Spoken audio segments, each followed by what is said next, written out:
Welcome to This Week in East Brunswick. Today, Seema Mundra sits down in her studio with representatives from the East Brunswick High School Political Club as they talk about an upcoming mock debate that will take place at the East Brunswick Public Library in March. Then we talk with children's entertainer and puppeteer Steve Petra as he brings his Laughing Around the World show to the library. We drop in the East Brunswick Senior Center, where residents can receive help with their taxes as part of the AARP Income Tax Assistance Program on Wednesdays and Fridays from now through tax day on April 15th. All this, plus Angus Cress-Gillespie, sits down with the MC of the upcoming Night of Gospel Choirs that will be taking place in New Brunswick later this month. So stay with us. This Week in East Brunswick starts now.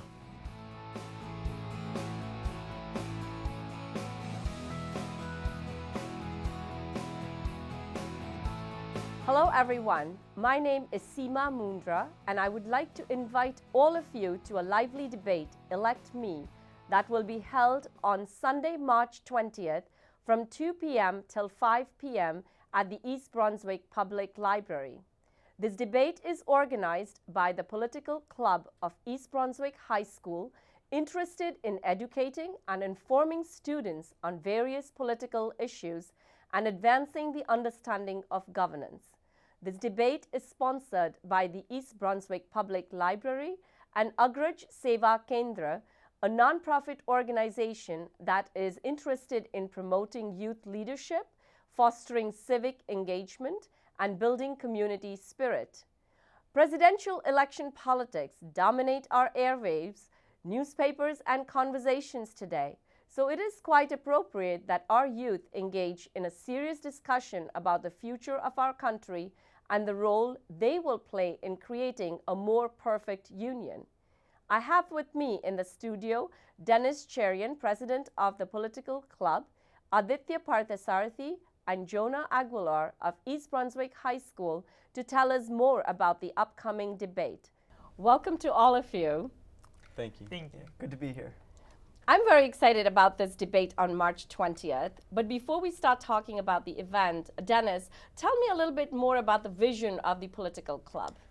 I started the club late last year at the high school after reading two statistics.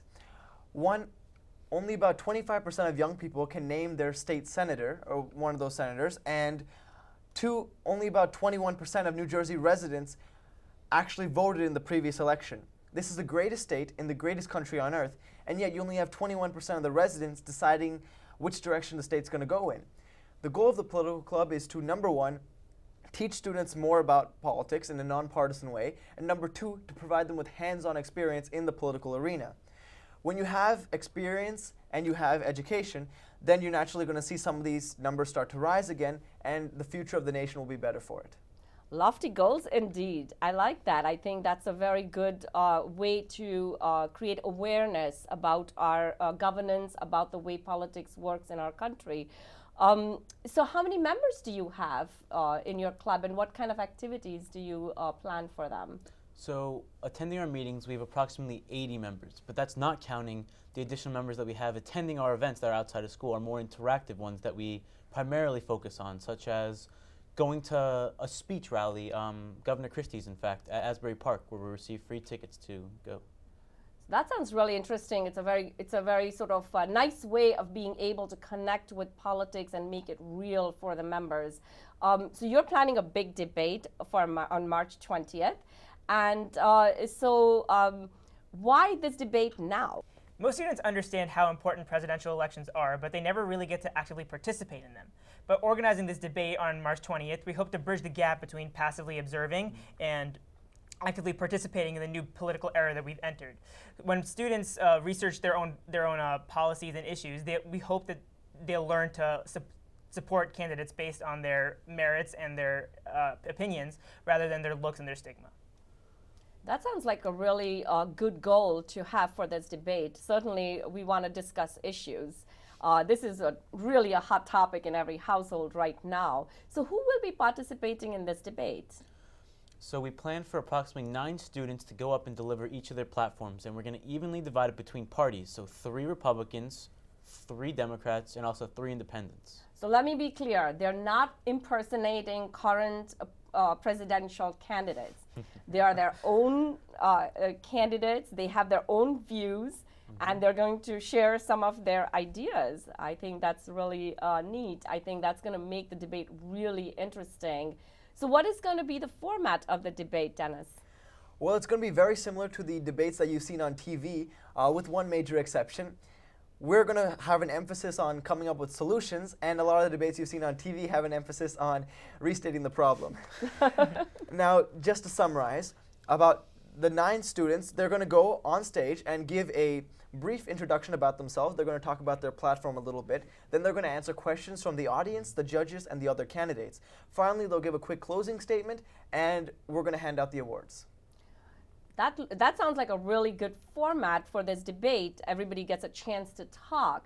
But I'm sure the audience has this question: who's going to be judging and who's going to be moderating the debate? Well, we're going to have a lot of wonderful people who've had a lot of experience within the political arena there. State Senator Sam Thompson, Assemblywoman Nancy Pinkin, former president of the Board of Education in East Brunswick, Dr. Brad Cohen, and others will be there. And you can meet them right afterward. So this is the real deal. I mean, I think this raises the bar and makes the debate much more informative and interesting. So what are the topics that are going to be discussed in this debate? The purpose of the debate is to help address issues that affect Americans most today. So the candidates will choose anything they feel like strongly affects America. They can pick immigration laws, economy, or anything else they feel is really important to Americans today. And what they will do is they'll analyze the issue and they'll propose various solutions to help solve it.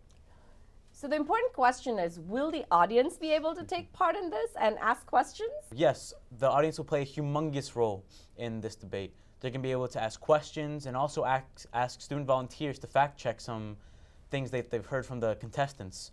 Also, they'll ultimately decide who wins the debate. That sounds really interesting. So, I'm excited about going for this debate. What is the one thing you would like to tell the audience to excite them about the debate and to make them want to come for this debate? This is an event organized by students, for students, and why not of the students. It's a way for us teenagers to show to the community exactly what we've learned and what our stances are. So we want to invite everybody to come.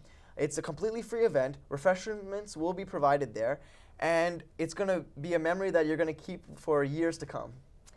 Very interesting. So food for thought and refreshments to keep the energy flowing. I'm totally sold on this. I think it's going to be a really fun event. I look forward to meeting all of you on March 20th at the library, and see you at the debate. Thank you. Thank you. Thanks for having us.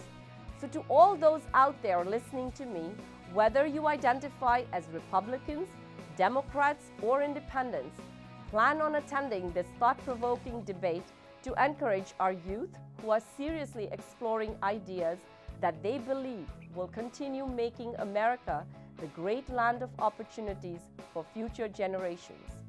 I look forward to seeing all of you at the Elect Me debate event on March 20th at 2 p.m. at the East Brunswick Public Library. Join me for an afternoon of lively discussion and debate on the future of our country. Thank you.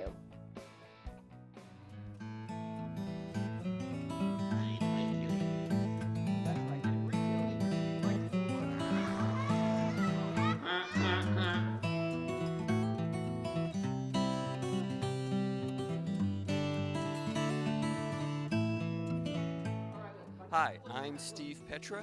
I'm a ventriloquist, a puppeteer, a magician, and a musician, and today we're here at the East Brunswick Library, and we're doing a show called All Adored. That's right, laughing around the world. All right, you don't have to yell into the microphone. Okay, you're cranky. I'm not cranky. And this is a show that involves 6 different continents, and we have visitors from 4 of the different continents. That's the leader. That's right. My name is Hercules. All right, they don't need to know your name. Hercules. Will you get over here? And we're going to be involving the kids as well as ventriloquism. We've got magic, we've got music. It's going to be really exciting for the entire Do family. your part in the show first. I want some peanut butter. All right, look. We are at a library. What?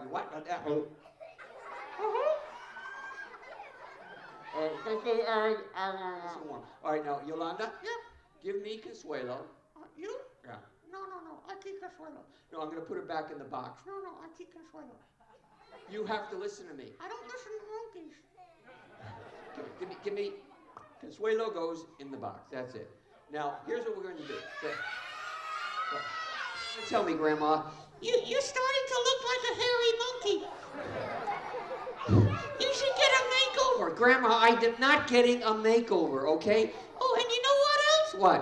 You should give the leaner. You mean Hercules? Yeah, give Hercules some peanut butter. He likes peanut butter.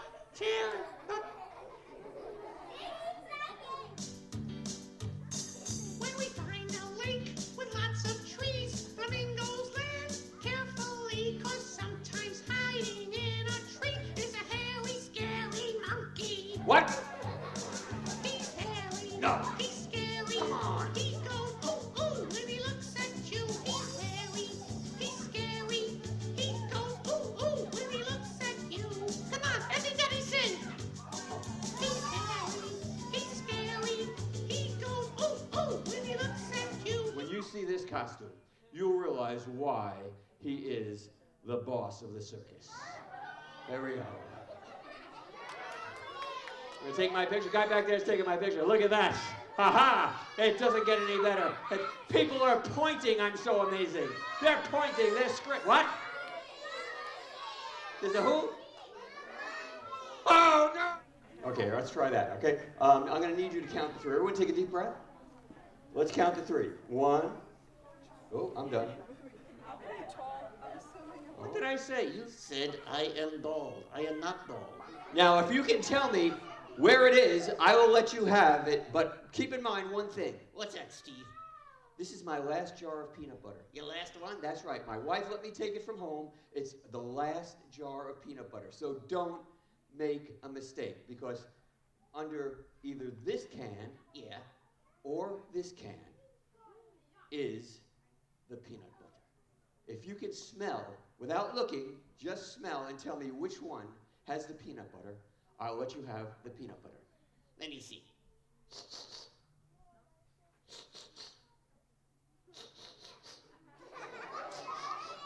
I smell monkeys. What? But hey! All right, the peanut butter there is over there. All right, let's test over here. You tell me, is there any peanut butter here? No? All right, let's look over here. Let's see if he's right. If he's right, you give him a big round of applause. Yay, okay, all right, I get the... All right.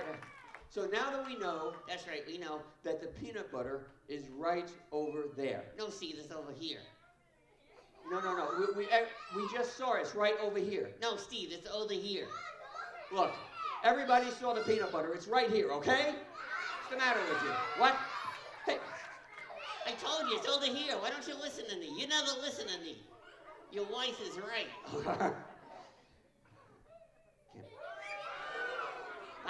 Peanut butter. All right. Queen Elsa, okay? I'm Christina Aguilera. No!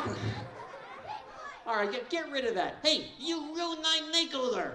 I'm gonna give him I ran out of gas.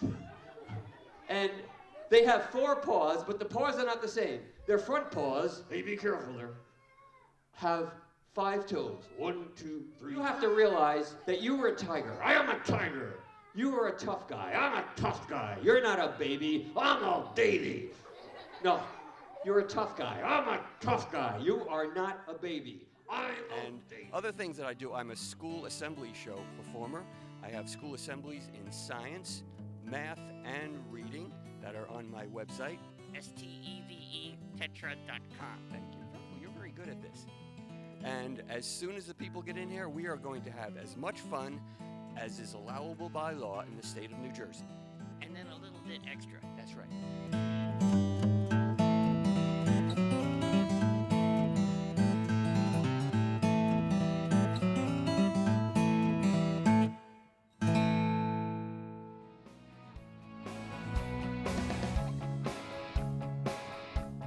Hi, I'm Sharon Riley Morosi, Assistant Director for the East Brunswick Department on Aging, and this is the Voice of Experience. Today I am at the Senior Center with Abbas Dohadwala. Abbas is the coordinator for East Brunswick's AARP Income Tax Assistance Program, And each year at this time, we have volunteers available to help people with their income taxes. Boss, tell us about the AARP program. The AARP tax service is free for everyone, especially for those who are 50 or older and those who don't wish to go to a paid tax preparer. We realize that with retirement and life changes, taxes become complicated, and AARP's volunteers who are IRS certified are here to help make the tax preparation easier and stress-free for the seniors. Now, you mentioned the preparers are certified. What type of training do they go through? Every year, all the tax preparers, new as well as those who are returning, they have to attend classes that are run by AARP, and then we have to take tests that are given by the IRS. And once we pass and are certified, then only we can prepare the taxes on the tax season. So when are the preparers here? We generally start in the beginning of February, going through the middle of April. This year, our last tax preparation date would be April 15, Friday. We meet on Wednesdays and Fridays at the East Brunswick Senior Center from 9 till noon. So do people just drop in? No, prior appointment is required, and based on the prior appointments, we then handle the tax preparation work as we go along. Now, what type of documents should people bring with them? It's important that the taxpayers recognize that when we file the tax return, they are responsible for all the information that's provided. So in order to make sure that taxes are prepared accurately, we want to make sure that the taxpayers bring all their income-related information as well as deduction-related information. In addition, they need to bring documents to show that they have health insurance coverage also. Because of the Affordable Care Act, there are income tax implications if there is no health insurance coverage. Now, how about, are there any limits for the amount of income someone has? What type of returns would you do? We generally do, there is no income limit for preparing taxes. We do have requirements where if somebody has rental property or a small business with expenses over $25,000, or if they employ people, or if they have stock transactions that are numerous transactions, and if they don't have any cost information on when the stocks were purchased, those are the kind of returns we will not do. So it sounds like you can handle simple returns. Most of the times we are dealing with seniors who are retired and with less complicated tax. Now, one of the things that people are concerned about, always concerned about, is their information and the safety of their information not getting in the wrong hands. So how does your program protect people's information? We are very careful in protecting the taxpayers' information, and based on the IRS guidelines, we require a photo ID from the taxpayer. If this is a joint return, it will be both the taxpayer and the spouse. In addition, they have to bring the Social Security information or the Social Security card. If they have dependents, they have to bring the information about and the Social Security cards for the dependents also. In addition to that, once we prepare the returns, we review all the information with the taxpayer to make sure that they understand what has been done in order to make sure that nothing got missed. And then once it's approved, the taxpayer signs, the spouse also signs, and then we electronically file this information with the IRS, and it's also then automatically filed from the IRS to the New Jersey state also. So we don't keep any information once the tax work is done. We return all the paperwork to the taxpayers, and that way we try to protect the taxpayers' information.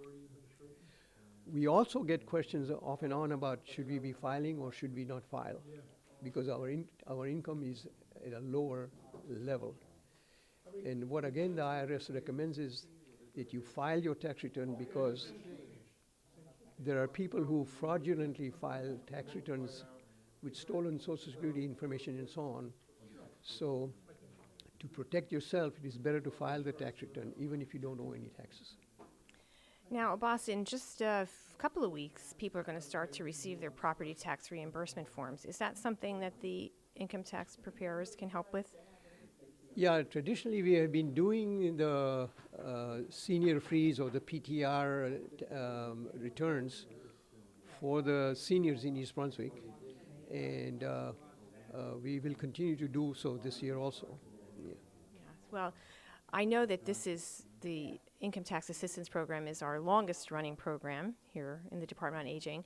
I believe that this is our 34th year of having income tax assistance, and we are grateful to you and all the volunteers who dedicate their time and expertise in helping people with this important information. Thank you. Actually, I, as the site coordinator, I want to thank the Senior Center in East Brunswick to make the facilities available for us and also take appointments on our behalf, and they also publicize our service in the Senior Center's newsletter, The Voice of Experience. So thank you again. It's our pleasure. Is there anything else we need to cover? Anything else our residents need to know about this program? I just would like to stress that the taxpayers, please bring all the related tax information with you at one time, because many taxpayers come in, and then they find that, oh, I forgot to bring this, or I forgot to bring this information, and they make multiple appointments, which really disrupts the work. So it would help if they would bring all the information, especially last year's tax return. If you would like to make an appointment to have your income taxes prepared here at the Senior Center, or would like any other information about the East Brunswick Department on Aging, then please call us at 732-390-6896. And please remember, the East Brunswick Department on Aging is here to help you and yours age successfully.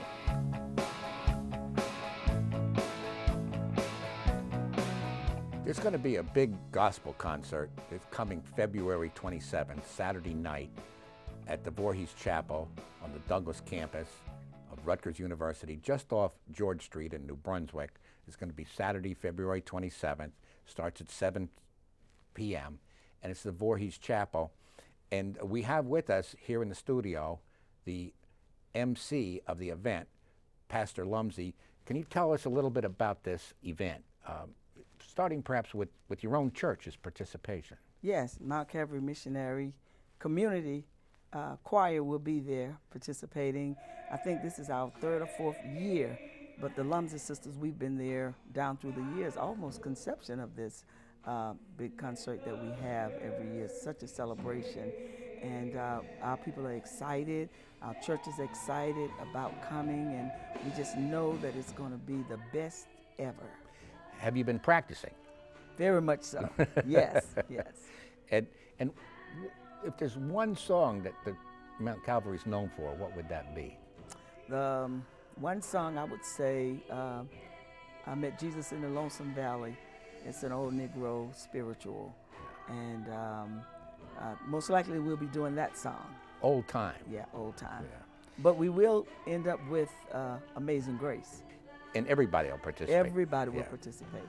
And you've also invited the Unity Choir from Southbound Brook? Yes, Pastor Earl Bright is a pastor, and they have a phenomenal group of singers, and they've been with us for quite a few years, and they've been so good that Dr. Gillespie, you've invited them back because of their great participation, and we're excited. And we're also inviting the mass choir of Antioch Christian Church. Yes, yes, Pastor Marion Hanna, who's also a gospel singer, who was back in the day with the gospel groups traveling when there was no room in the inn. Yeah. And he's doing a phenomenal job with the Antioch Christian Church and their community choir. He have a large turnout, and they're going to do great. And who's doing the invocation? The invocation is going to be Pastor Billup, Eric, and Myra Billups. They're co-pastors of the Mount Zion. In Mount Zion, that's one of the oldest churches in New Brunswick, right? In New Brunswick, yes. Used to be Dr. Hildebrand.